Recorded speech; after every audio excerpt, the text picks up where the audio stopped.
So we studied in the previous chapter, class we have studied about the types of financial statements, isn't it?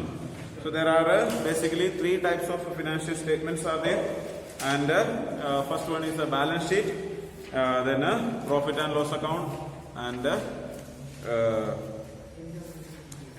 income and expenditure, isn't it? So these are there. So now next we have to study is about the preparation of a balance sheet, how to prepare balance sheet.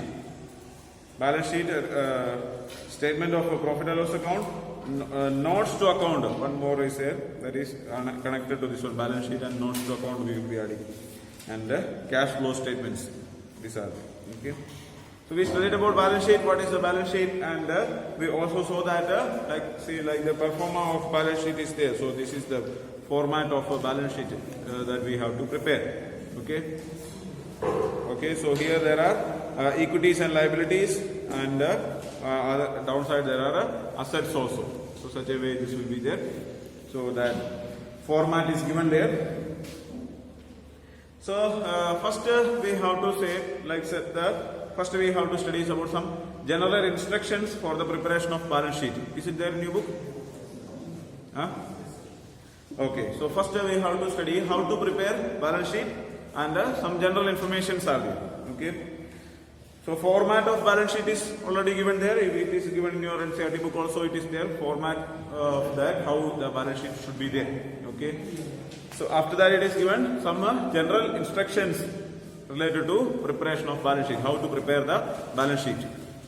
So first one, debit balance of a statement of a profit and loss account to be shown as a negative balance under reserve and surplus.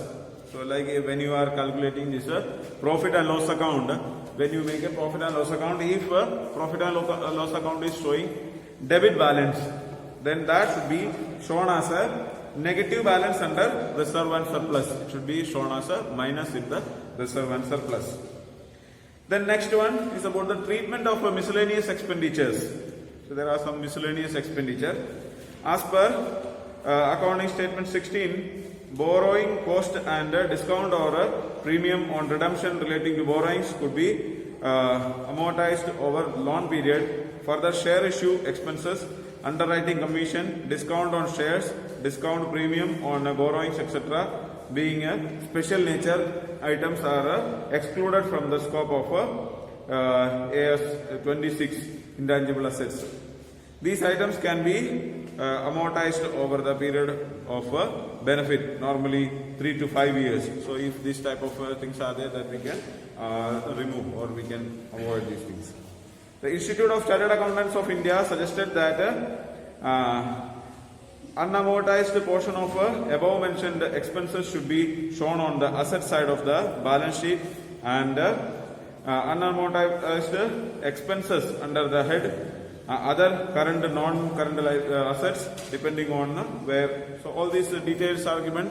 How we have to this one, you just have to read about this one. So as per Schedule 3 of the Companies Act 2013, the required information about items of balance sheet is to be furnished in terms of notes to account. So like when as per this one, see like there is a separate account has to be created, like a notes to account. So in that we have to say like whatever accounts are there, all the details are not necessary to be shown in the balance sheet, but all these details will be mentioned in the notes to account, and a separate account is made. Okay, and in that it will be displayed.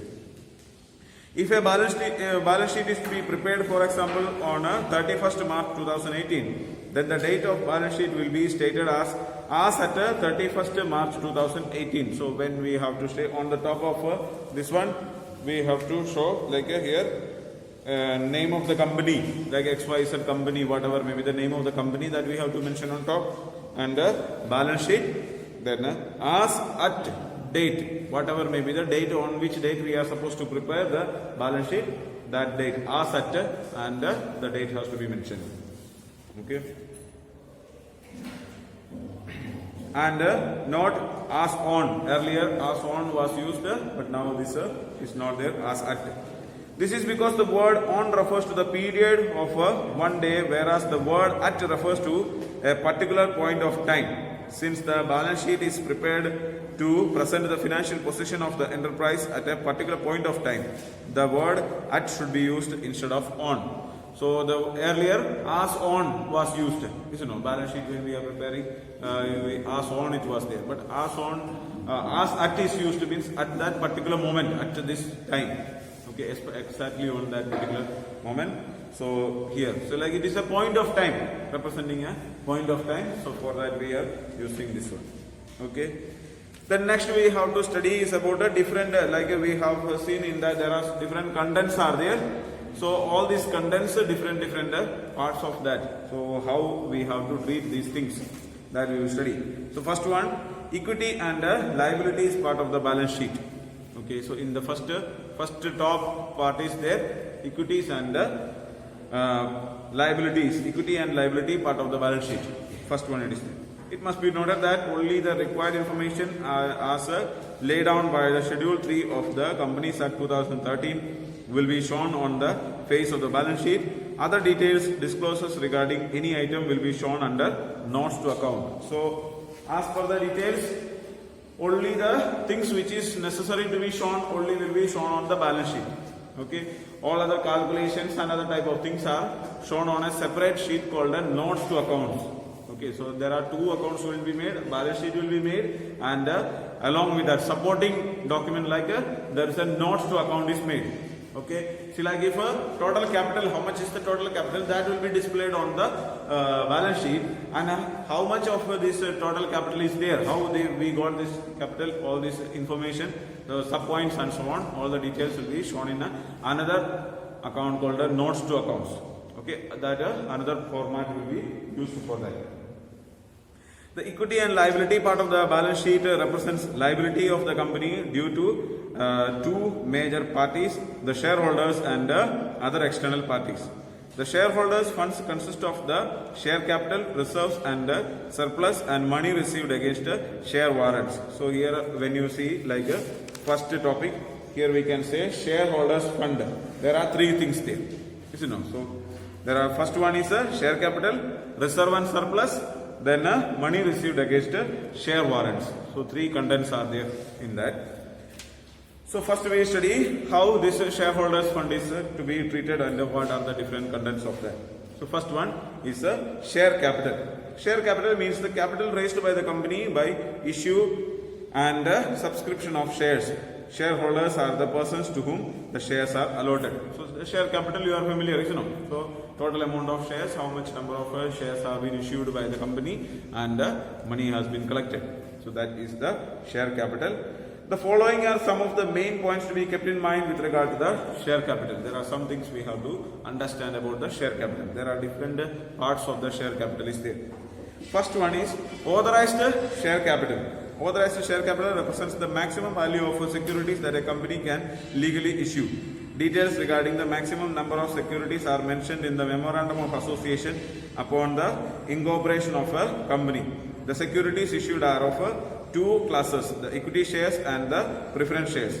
The amount of authorized capital does not represent a liability, but its disclosure in the balance sheet is done for spreading information regarding the maximum amount of share capital. The definition of authorized capital or a nominal capital means such capital as is authorized by the memorandum of a company to be maximum amount of share capital of the company. So see like authorized capital means that how much is the company's maximum amount of shares that this company can maximum this much amount of, like if in the memorandum of association they will say that like 10 crore. Okay, so 10 crore is the maximum amount of capital that the company can raise. Do you understand? So this is called as the authorized capital. So when the company is preparing the memorandum of association, they will say that maximum we can make this much amount of capital. It doesn't mean that full 10 crore will be made as like that much capital is required. Only sometimes the company will be making only 5 crore rupees as the capital, but maximum limit. Okay, so that maximum limit is called as the authorized capital. Means this up to this much amount the company can make a capital. Do you understand? So that is the first one, that is authorized capital. Then next one is called the issued share capital. Issued share capital represents the total amount of shares a company has issued to general public for purchase till the balance sheet date. It forms a part of the authorized share capital and can only be either less than or equal to it. Issued share capital is bifurcated into equity or preference share capital. The amount of issued share capital does not represent a liability, but disclosure is done to spread awareness about the maximum amount of shares. So here, as I told you, in total, the company is issued, authorized share capital is 10 crore. Okay, but the company is not going to issue that much amount of capital. Only 5 crore is going to be collected. So that is called the issued share capital. How much the company is going to issue now, up to the date. Okay, so when the balance sheet is prepared, up to that time, how much amount of money or how much amount of capital has been issued. Okay, and this, if you make it like 5 crore, this also does not represent that full this 5 crore might have not been received. Okay, we have issued this much. For 5 crore rupees, we have issued the share capital. Okay, but it doesn't mean that this much we have received. Full money may not be received. So sometimes, and this money should not exceed the total this one. Okay, so like we can either, so this company can, the issued share capital should be either equal to 10 crore or below 10 crore. Okay, up to 10 crore only a company, because how much authorized capital is there, up to that only issued capital should be there. Okay, more than that, not possible. Do you understand? So this is the maximum amount of capital that the company can have. That is the authorized capital, and issued capital should be at either equal to or less than the authorized capital. Do you understand? So at that time the company will be issuing only 5 crore, so that will be shown as 5 crore. So it is below 10 crore, there is no issue. The next one is subscribed share capital. Subscribed share capital represents the part of the issued share capital that has been subscribed or invested into the general public and other investors. It forms part of the issued share capital and may either be less than or equal to the issued share capital. So the subscribed share capital are of two types. So subscribed share capital means that this much money, see like 5 crore we have issued, but it does not mean that full 5 crore we might not have received. So how much we have received, how much we have gained, that is called as the subscribed share capital. Did you understand? So total, this is the maximum limit that we can issue, like 10 crore, up to 10 crore we can issue shares. But now we are not going to issue up to 5 crore, 10 crore, only 5 crore we are issuing. Out of this 5 crore, we have received only 3 crores. Okay, so this 3 crore is called a subscribed capital. Do you understand? Then subscribed capital also there are two types are there. Okay, first one is subscribed and fully paid up capital. Subscribed and fully paid up capital represents the portion of subscribed capital that fulfills the two conditions. The face value of the shares has been fully called up by the company. So first of all, see like if we make a share of 100 rupees, okay. So we know, see like we don't call for the full money. So company may not be calling. So this 100 rupees for one share is there, and the company is giving call for full 100 rupees. Okay, first condition. There are two conditions.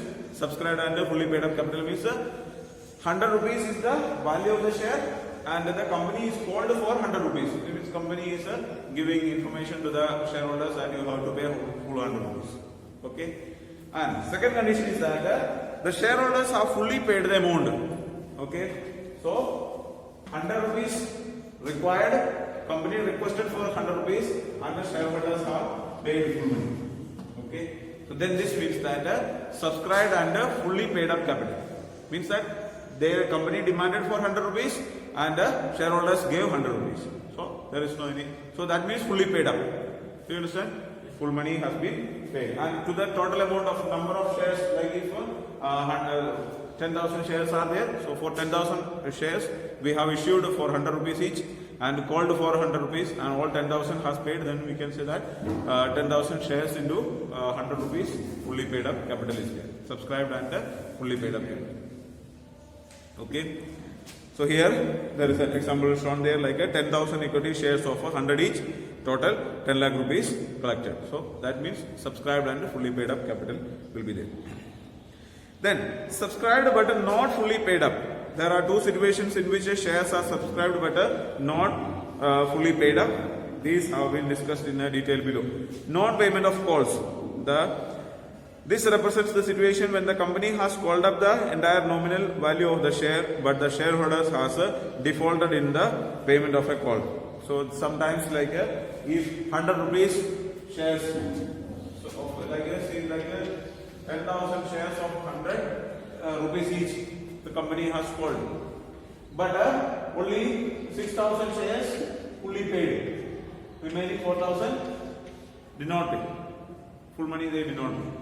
So then that means that subscribed and not fully paid. Okay. So how much amount will be there? See, like here it is given. Example is given there. Like for example, suppose Kaushik Builders Limited issued 1 lakh equity shares of 10 rupees each, called up the entire face value of shares. It received the amount due on all the shares except for the final call of 4 rupees of on 9,000 shares. So they received only 9,000 shares, 4 rupees. The total value of the share is 10 rupees and 6 rupees they paid. And 4 rupees they did not pay. Not full, all the shareholders, but this much people did not pay. Did you understand? So how much the company has called and how much the people have not paid. Shareholders have not paid this much money. So that is called the not paid up capital. Understood? So we did not receive this much money. Do you understand? So we asked for, imagine that we have requested for 3 crore rupees, but we received only 2 crore 50,000 rupees. Okay, so that much money, so then the remaining 50,000 is 50 lakh rupees is balance is there. So 2 crore 50 lakh rupees is there that they received. That means that fully paid up capital is there, and 50 lakh rupees is there that not fully paid, subscribed but not fully paid up capital. Did you understand?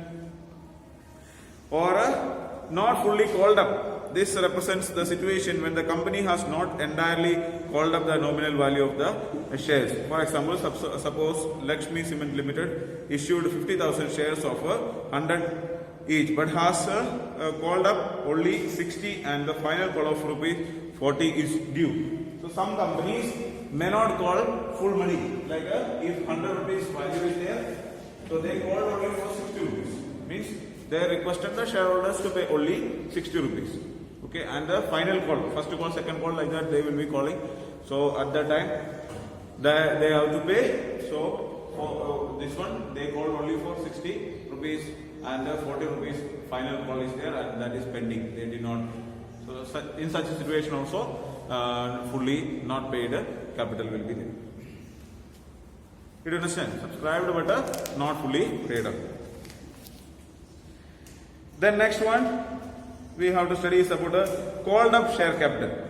The term called up refers to the amount due on shares that has been called by the company and must be paid by the shareholders. For example, on a share of 10, a company has called 6 to be paid. Thus, 6 constitutes the called up amount. The called up amount means that how much money as I told you here, like 100 rupees shares are there, but 60 only company called.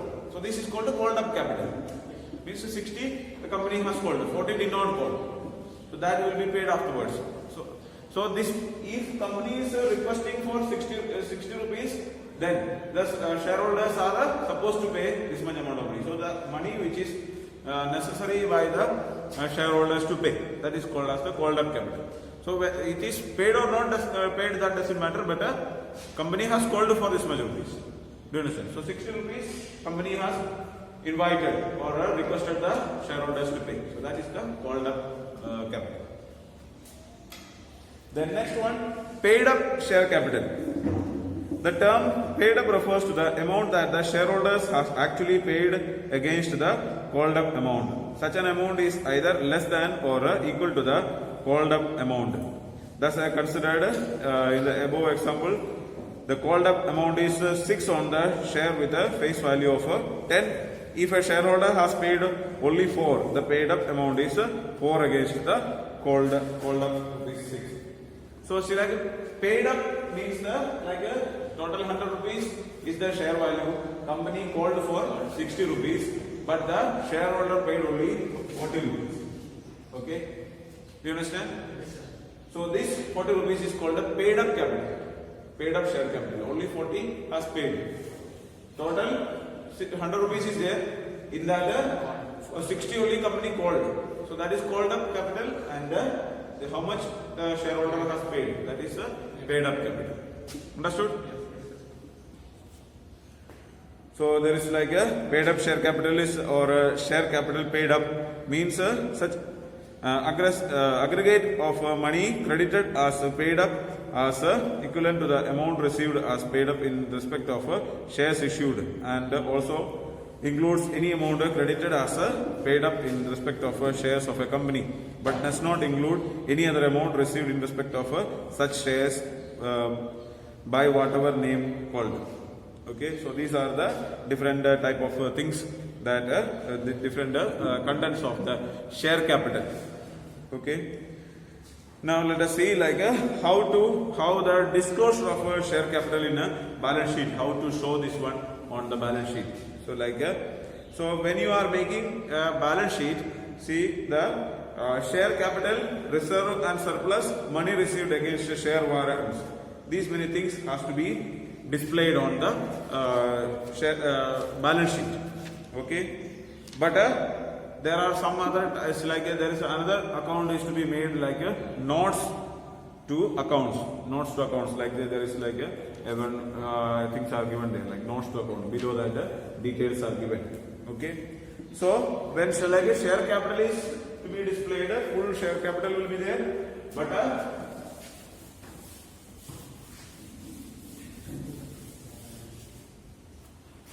in that see like a share capital will be divided into different categories like that. So like authorized capital, first one authorized capital. Authorized capital means the total amount that the company can raise, how much money will be there, how many number of shares of how much rupees each. And issued capital, how many number shares have been issued by the company, that has to be mentioned there. Then subscribed capital, subscribed and fully paid up. Subscribed how much is there, and in that fully paid up how much is there, and subscribed but not fully paid up how much balance is there. And less calls in arrears, add share forfeited amount. So any type of like calls in arrears are there, or forfeited amount is there, that has to be also displayed there. So amount to be, after that we will calculate the amount to be displayed on the balance sheet. Did you understand? So after doing all this calculation, the total amount that we are getting, this amount will be given here like a share capital amount will be displayed there. Do you understand? So all these type of things, all these details has not necessary to be displayed on the balance sheet. That's why like it is like a calculation, rough work like we are doing. Okay. So the calculation, how we got this this one, that we can display on the this one. So this is not a rough work, but it is also fair work. It is there, but when you just see like a balance sheet, all these things are included, and the size of the balance sheet will be very much lengthy. So in order to avoid that, we have to show that notes has to be there. Working notes like. Okay. Next we have to study. There are some examples given there that we will later on we will do it. So tomorrow, next day onwards, you are having copy with you, notebooks? Yes, sir. Okay. So tomorrow onwards we will be doing it. Two more topics are there that we have to study. Okay, like reserve and surplus, money received against the share warrants. So first one we studied about the share capital. Second we have to study about the reserve and surplus. Is it there in your book? Okay. So reserve denote the amounts set aside or held back out of the profit to meet any future requirements or contingency. The main purpose behind the creation of reserve is to safeguard the financial position against the unforeseen losses or liabilities. So you know, see like reserves we have already studied. So there are like the companies will be kept keeping some money as reserve. Like if a company is made a total of 20 lakh rupees as a profit, okay, So either the company can distribute all these 20 lakh rupees as the dividend, okay, or some money can be kept as a reserve. So what the company is doing, all the companies will be not distributing full amount of profit will not be distributed, but the company will be holding some amount of money, okay. So that company will decide, and depending on the amount of profit that the company has received, they will decide how much of money has to be kept as a reserve, okay. So that money will be there, so that is called as the reserves. So this reserve also of different reserves are there, different subcategories of reserves are there, like capital reserve is here, capital redemption reserve, securities premium reserve, debenture redemption reserve, and a revaluation reserve, share option outstanding account, other reserves, and surplus. All 8 subcategories are there of the reserves. So let us see what are the different type of things. First one, capital reserve. Capital reserve is a reserve which is created out of the capital profit. It is created out of the profit earned from the capital transactions. It reduces the dividend available to the shareholders, as it is not available for of the distribution to the shareholders as dividend. The capital reserve is created from the following capital profits, like gain on a sale of fixed assets. See, like if we made like we are having some fixed assets, and when we we have some land is there, so for the purpose of the company we have purchased some land, and when we sold this land we got some profit. Okay, so that profit will come as the capital reserve. It will come, that money will be as a gain. Then gain on sale of investment. So some investments that we have made, and if like a company has purchased some shares or something like that, and some investment is made, and when we sold this investment, if we got any profit, that money will be coming in the category of capital reserve. Then gain on reissue of forfeited shares. So sometimes when we reissued the forfeited shares means the cancelled shares, rejected shares. So if we reissue the shares, and at that time if we get any profits, that money will be also there. And gain on purchase of an existing business. See, like if some companies will be purchasing already existing businesses, and so like see, like this Idea and Vodafone, they have combined together, or like that. See, like some companies who big companies will be there, they will buy other companies also. So such a way, if they purchase any company or any other businesses and all, then in such a way, if they get any profit, that also will be included. So all these type of things will be coming in the category of capital reserve. Okay. Then next one, capital redemption reserve. When a company buys its own shares out of a free reserves or a securities premium reserve, a reserve is created known as a capital redemption reserve. According to section 69 of Companies Act 2013, a sum equal to nominal value of shares so purchased shall be transferred to capital redemption reserve. This reserve may be used by the company to issue fully paid bonus shares. So if a company has a fully paid bonus shares are there, and if they have to pay back this amount, so for that this redemption capital reserve redemption reserve is made. Okay. Then next one, securities premium reserve. Securities premium reserve is a reserve which comes into existence by the amount received in excess of the nominal value of securities is credited. A company can use this reserve for the purpose of stated section 52 of the Companies Act 2013. So securities premium reserve is that like if the company has issued this much amount of money, and if company received more than that. Okay, sometimes if like a number of this money has been paid by the people, shareholders might have paid more money. Okay, so like which is supposed to be paid, like as I told you, like 100 rupees is supposed to be paid and 60 only called, and sometimes people have paid less money, sometimes people have paid more money. Okay, instead of paying 60 rupees, they might have paid 30 rupees. So in such a case, that money, additional money is there, so that will be shown in the securities premium reserve.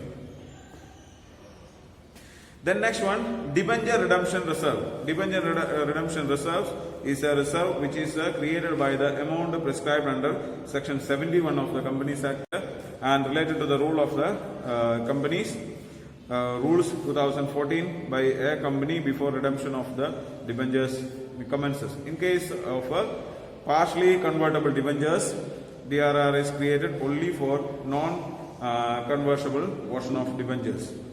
Banking companies and all India financial institutions regarded by Reserve Bank of India are accepted from creating debenture redemption reserves. So debenture redemption, when at the time of debenture redemption, if money has to be created for that purpose, this money has been separately kept.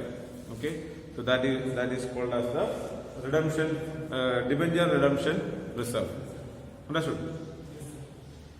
Then next one is a revaluation reserve. Revaluation reserve is a reserve which comes into existence by the upward revision of the book value of the assets of the company. When the value of assets are revised less than the book value of assets are sold or discarded, revaluation assets reserve is decreased. See, for example, revaluation reserve is such like we are having some fixed assets are there. So these fixed assets, we will be calculating a value, you know. So sometimes like if you consider like 5 lakh rupees value is there for this one, and we will be reducing the depreciation and all. After that, as per the book value, one value will be there. But if the value of that is coming more, okay, then when you reevaluate this one, if the value is like coming as a 6 lakh. So 1 lakh rupees extra value is coming. So that value will be considered as the this reserve, revaluation reserve. The next one, share options outstanding account. Share options outstanding account is a reserve which is created by creating the difference between the market value and the issue price of the shares issued to employees over the vesting period. So like a share value is there, share outstandings are there. You know, so reserve which is created by creating the difference between the market value and the issued price. Okay, so like if a share is having 100 rupees value and if the market value of the share is 120 rupees, you know, so the extra value will be there, additional value will be there, that value will be added in this reserves. Or any other reserves are there. So for that purpose also these reserves, other reserves include general reserve, investment fluctuation reserves, workmen compensation reserve, etc. Okay, so the reserve means that like some money is kept for some particular purposes. Okay, so balance money is kept for different some other purposes. So different money is kept for different purposes. So that will be total reserve will be there, and that will be amount will be given for different purposes and for facing some kind of issues. When some issues are there or any problems are there at that time, in order to make use of that, we will be keeping this money reserve. Okay, so these are the different reserves that we have to keep. Okay, so the remaining portion we will study in the next class.